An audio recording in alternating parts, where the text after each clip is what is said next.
Артур работал водителем грузовика и всегда брал больше заказов, чем его коллеги.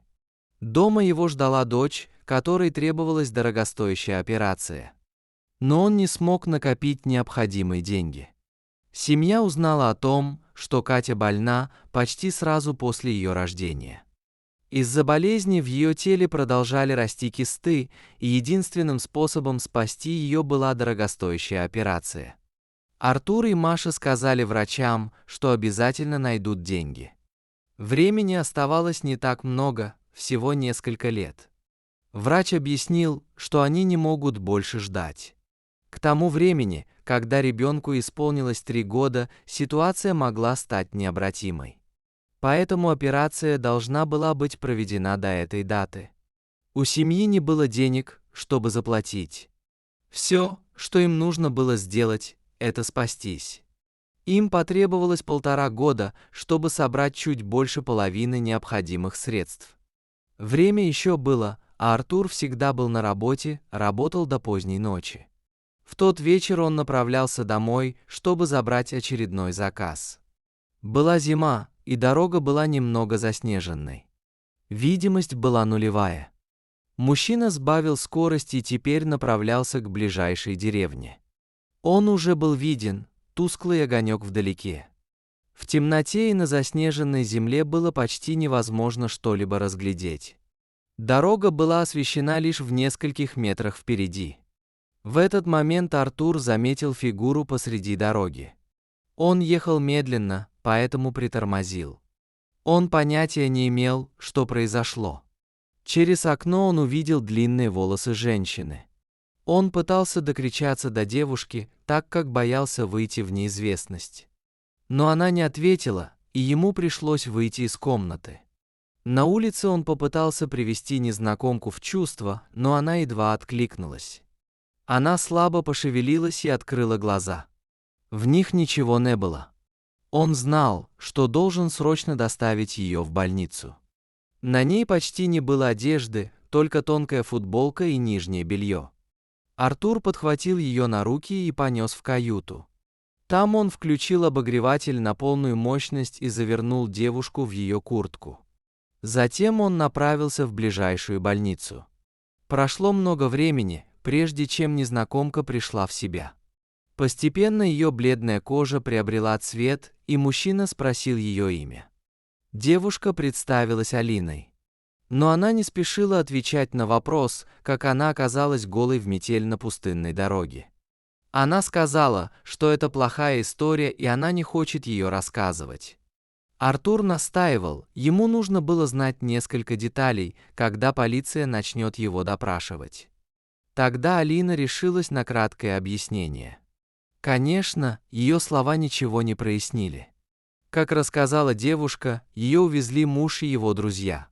Она сказала мужу, что бизнес обанкротился, хотя это было неправдой. И он, будучи совладельцем бизнеса, решил от него избавиться. Алина не знала, что заставило ее принять такое решение. Но это было все, что она знала. Только благодаря Артуру она осталась жива.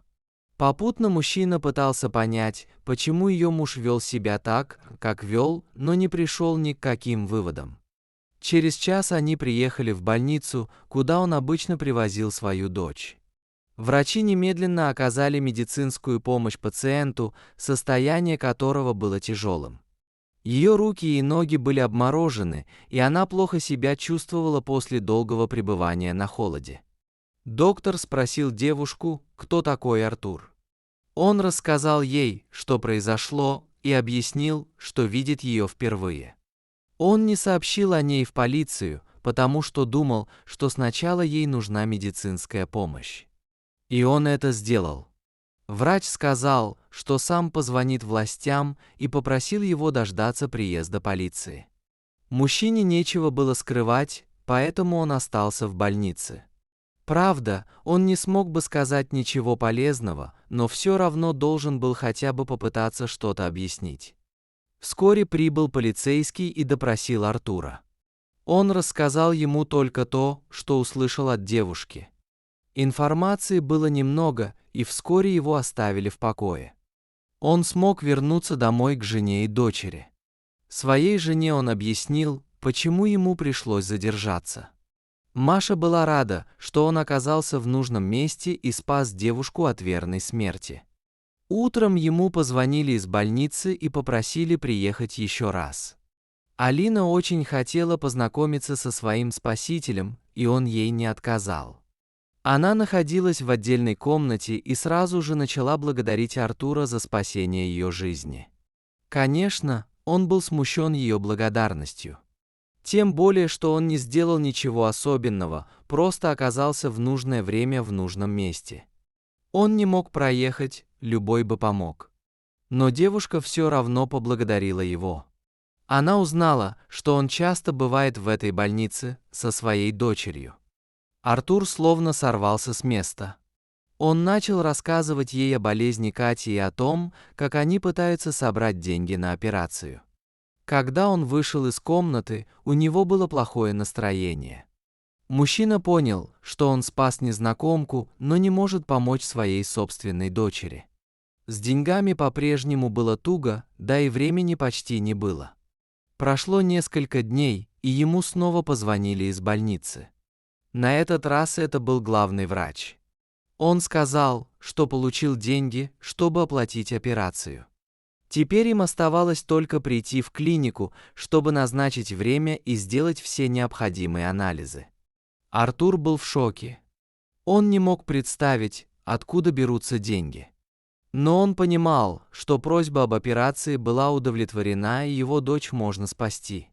Так ничего и не поняв, он вместе с женой и Катей поехал в больницу. Девочку сразу же положили в палату и начали готовить к операции. Все это заняло несколько дней. Вскоре худшее было позади. Конечно, его дочери пришлось некоторое время восстанавливаться. Но теперь у нее было нормальное будущее. Артур и Маша были с дочкой, когда она проснулась. В этот момент в комнату вошла Алина. Хотя мужчина не сразу узнал в этой красивой и приятной девушке ту ледяную незнакомку, которую он видел на дороге неделю назад. Он был рад, что девушке стало лучше, и тут Артуру пришло в голову, она помогла оплатить операцию. Алина ничего не скрывала, она действительно хотела сделать что-то для своего спасителя. В конце концов, именно благодаря ему она выжила. И у нее было достаточно денег. Спасибо вам за просмотр. Подписывайтесь на канал и ставьте лайки. Увидимся в следующих видео.